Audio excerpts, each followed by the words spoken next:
नमस्कार दोस्तों, देवभूमि उत्तराखंड से मैं अपने इस ब्लॉग में आप सभी का हार्दिक स्वागत और अभिनंदन करता हूं। और आप देख सकते हैं आज का मौसम, बहुत ही प्यारा मौसम हो रखा है।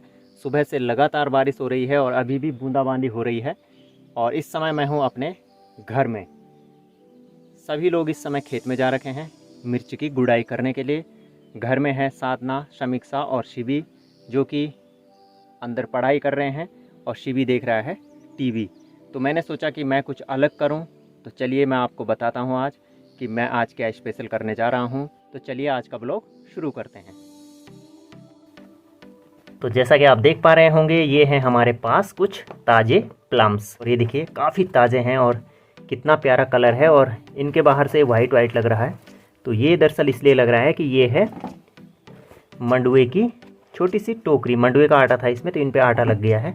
तो पहले मैं इनको निकाल लेता हूँ एक थाली में। तो अब इन प्लम्स को धो देते हैं हम अच्छी तरह से। मैं इनके लिए प्लम्स शब्द यूज कर रहा हूँ। वैसे हमारे जो गढ़वाल का क्षेत्र है उसमें इनको कहा जाता है पोलम। तो चलिए फिर पोलम को धो देते हैं हम अच्छी तरह से। और ये देखिए अब इनका रंग और भी साफ़ हो गया है। और इनको निकाल लेते हैं हम दूसरी प्लेट में। और इनको साफ़ करने के बाद अभी मैं जो है स्ट्रॉबेरी के पौधे से अभी स्ट्रॉबेरी भी तोड़ूंगा, कि मैं आपको दिखाता हूँ कि पहाड़ों में अब स्ट्रॉबेरी भी अच्छे से होने लगी है। और इसका भी आप अपने घर में उत्पादन आसानी से कर सकते हैं। और काफ़ी अच्छी स्ट्रॉबेरी लगी है और इन दोनों का कलर सेम हो जाएगा। आप देखिए अभी तोड़ता हूँ मैं। पौधे में काफ़ी स्ट्रॉबेरीज लगी हैं।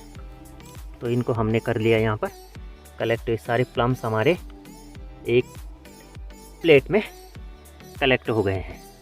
तो चलिए अब मैं तोड़ता हूँ यहाँ से स्ट्रॉबेरी। और ये है हमारे स्ट्रॉबेरी का छोटा सा पौधा। और इस तरह से लग रही है इस पर स्ट्रॉबेरी। अभी ये पूरी तरह से पकी नहीं है, लेकिन जो जैम होता है वो हल्का खट्टा मीठा होता है, तो इस वजह से मैं इनको तोड़ दे रहा हूँ। तो सबसे पहले इसको तोड़ते हैं। ये पूरी तरह से पक रखी है, आप देखिए ये। और कितना अच्छा कलर है इसका। तो ये है हमारी अपनी उगाई हुई स्ट्रॉबेरी। तो इसको तोड़ देते हैं हम यहाँ से। ये देखिए एक स्ट्रॉबेरी ये आ गई और ये आ गई दूसरी स्ट्रॉबेरी। और इस तरह से इस तीसरी वाली को भी हम तोड़ देते हैं।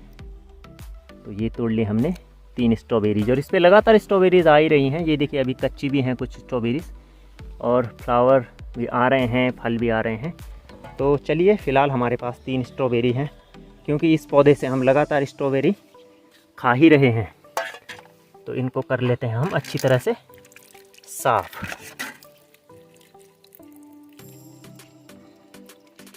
तो इस तरह से ये आ गई हमारे पास 3 स्ट्रॉबेरी। और एक बार मैं आप लोगों को थोड़ा बाहर का मौसम भी दिखा दूं।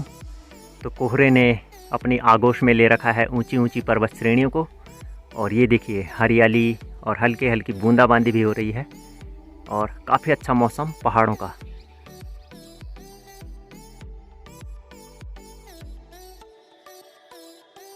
अच्छी तरह से धोने के बाद अब जो ये प्लम्स हैं इनके बाहर का जो ये भाग है खाने योग्य, अब हम इसे चाकू से काट करके अलग करते जाएंगे।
हिलाते रहना है ताकि ये पैन की तली में न लगे।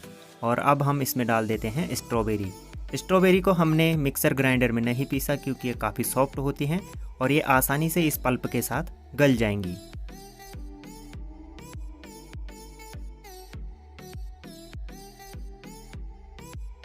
प्लम्स और स्ट्रॉबेरी का यह पेस्ट अब अच्छी तरह से उबलने लगा है और अब बारी आती है इसमें शुगर ऐड करने की। शुगर या चीनी कितनी मात्रा में ऐड करें यह भी ध्यान देने योग्य बात है। तो जिस मात्रा में हमारे पास प्लम्स का पल्प हो उसी मात्रा में हमें चीनी भी मिलानी है। यदि प्लम्स खट्टे हों तो चीनी आप अपने स्वाद के अनुसार भी मिला सकते हैं। प्लम्स और स्ट्रॉबेरी के इस पेस्ट के लगातार उबलने के कारण अब चीनी भी इसमें अच्छी तरह से घुल गई है। यदि प्लम्स भी काफ़ी मीठे हों और स्ट्रॉबेरी भी अच्छी तरह से पकी हो तो फिर इसमें नींबू की कुछ बूंदें डाली जाती है ताकि जो चीनी है उसके क्रिस्टल न बन पाएँ, क्योंकि नींबू में भी साइट्रिक एसिड होता है और वह क्रिस्टल नहीं बनने देता है। लेकिन जो हमारे प्लम्स हैं इनमें पहले से ही साइट्रिक एसिड मौजूद है, क्योंकि ये अभी खट्टे हैं तो इसलिए हमें नींबू डालने की आवश्यकता नहीं है। इस पेस्ट में शुगर का टेस्ट करने के बाद अब ये अच्छी तरह से पक चुका है और जब ये ठंडा होगा तो फिर ये जमना शुरू हो जाएगा। तो इसलिए अब हम गैस को बंद कर देते हैं और इसको गर्म गर्म एक कांच की शीशी में भर लेते हैं। तो जैसा कि आप देख पा रहे हैं ये है मेरे पास एक खाली शीशी और इसमें पहले से जो था एक कंपनी का जैम था। तो अब हम इसमें भरेंगे अपने द्वारा बनाया गया जैम। तो आप देखिएगा फिर इस शीशी का कलर किस तरह से बदल जाएगा और आपको लगेगा कि wow what a beautiful and delicious jam.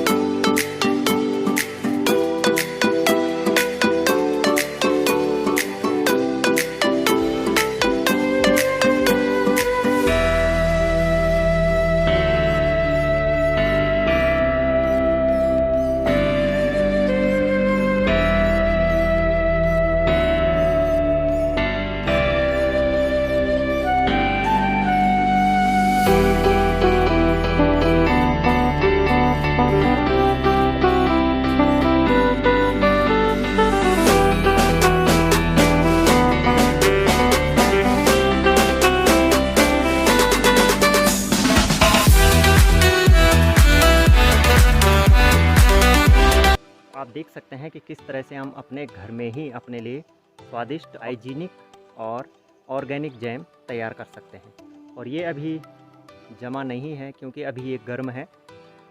जब ये पूरी तरह से ठंडा हो जाएगा तो उसके बाद ये जम जाएगा और बिल्कुल वैसे ही लगेगा जैसे कि जैम होता ही है। और आप इसका कलर देख सकते हैं, इसमें हमने किसी भी प्रकार का कोई कलर नहीं मिलाया है, कोई प्रिजर्वेटिव नहीं मिलाया है। तो इस तरह से ये पूरी तरह से ऑर्गेनिक जैम बना दिया है हमने अपने ही घर में रह। तो इस तरह से अब आप भी अपने आसपास के फलों से अपने लिए स्वादिष्ट जैम या अचार बना सकते हैं। तो आपको ये ब्लॉग कैसा लगा हमें ज़रूर बताइएगा कमेंट में।